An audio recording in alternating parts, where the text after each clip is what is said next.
करी और मरम न जाने कोई, रथ समेत रवि खाते हूँ निशान कवन विधि होए। चंद्रमा सोच रहे हैं जब ये सूर्य आगे नहीं बढ़ता तो मैं दर्शन कैसे करूं। प्रभु के जन्म में सब प्रसन्न है, पर बस चंद्रमा की और देखा होगा आणि चंद्रमा।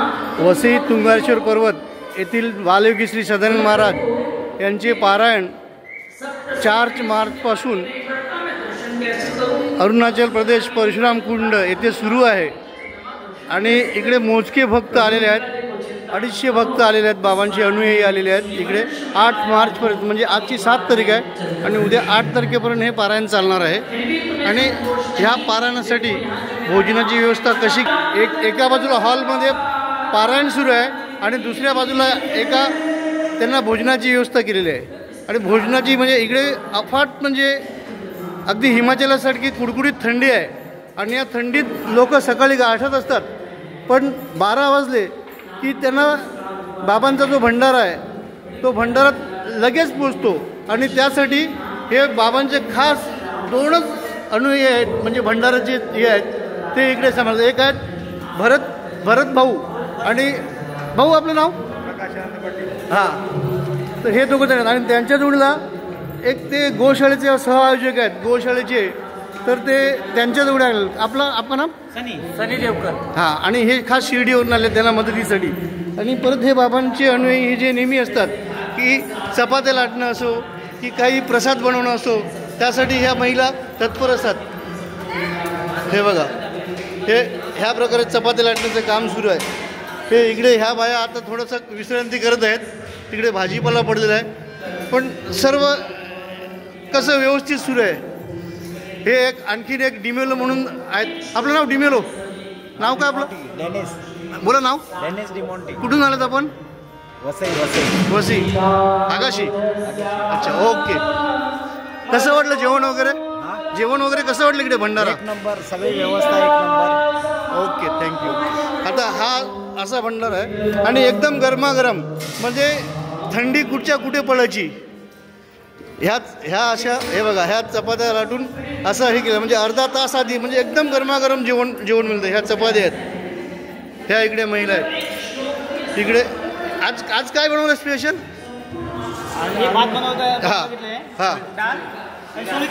छोले चणे शिरा। आज परत शिऱ्याचा बेत आहे। काल पण लोकांनी शिरा खाल्ला, त्याच्यानंतर गरमागरम भजी वाढली, हा शिरा आहे। त्याच्यानंतर थंडीच बाबांचा तो स्पेशल सदानंद काढा येतो, तो काढा एका किटलीत ठेवला आहे। लोकांना घसाची त्रास आहे त्यासाठी गरम पाण्याची किटली तयार ठेवली आहे, त्यासाठी हे भंडाराचे सर्व परिश्रम घेत आहेत। आणि खरोखर मी पण आज 5 दिवस जेवलो आहे, मन तृप्त झालं आणि सर्वच यांना धन्यवाद देतील। धन्यवाद राम। आणि ह्या बघा चपातीला सांगते ह्या डॉक्टर आहेत आमच्या सुनंदा म्हणून आणि आमच्या आरोग्य प्रतिनिधी आहेत आणि ह्या स्वतः चपात्या लाटायला आहेत। ह्या इकडे शिक्षिका आहेत, म्हणजे आपल्या पदाचा काही अभिमान न वाटत इकडे एक सेवाभाव म्हणून हे सर्व कार्य करत आहेत। राम धन्यवाद। आता आपल्या समोर आहेत लोखंडे साहेब आहेत, ते स्वतः ॲडव्होकेट आहेत आणि ते एक सहआयोजक आहेत। गोशाळा जे आहे ते त्या गोशाळेचे ते सहआयोजक आहेत, त्यांचे गोशाळेचे मला वाटते ट्रस्टी आहेत। साहेब बोला। आज आपलं परशुराम कुंड सर्वांना माहिती की तुंगारेश्वर पर्वतावरती आहे आणि सर्वात मोठं परशुराम कुंड आहे अरुणाचल प्रदेशात आहे हे आज आहे। त्यामुळं ज्यावेळेस बाबांकडे गेलो बालयोगी महाराजांकडे त्यावेळेस अशी कल्पना आली की का नाही आपण ह्या परशुराम कुंडावरून या परशुराम कुंडावरती कथा करूया आणि एक सांस्कृतिक मिलाप करूया। कारण शेवटी संस्कृती जी आहे सर्वांची एक चिरंतर है, संस्कृती शक्ती एक चिरंतर, खून रगों में हिंदू है, विराट सागर समाज अपना हम सब इसके बिंदू है।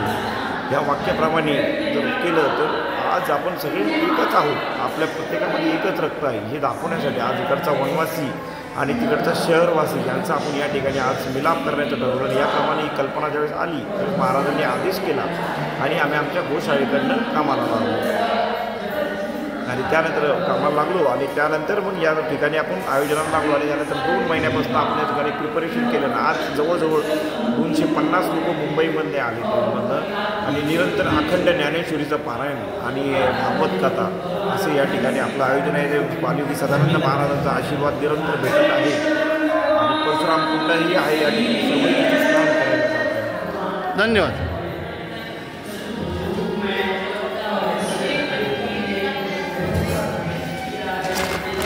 हा उच्च पतीचा तांदूळ वापरलेला आहे.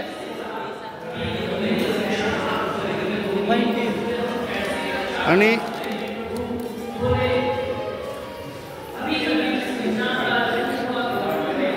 रिफाईंड तेल्स फॉर्च्यून हा उच्च प्रतीचा तांदूळ आहे. राम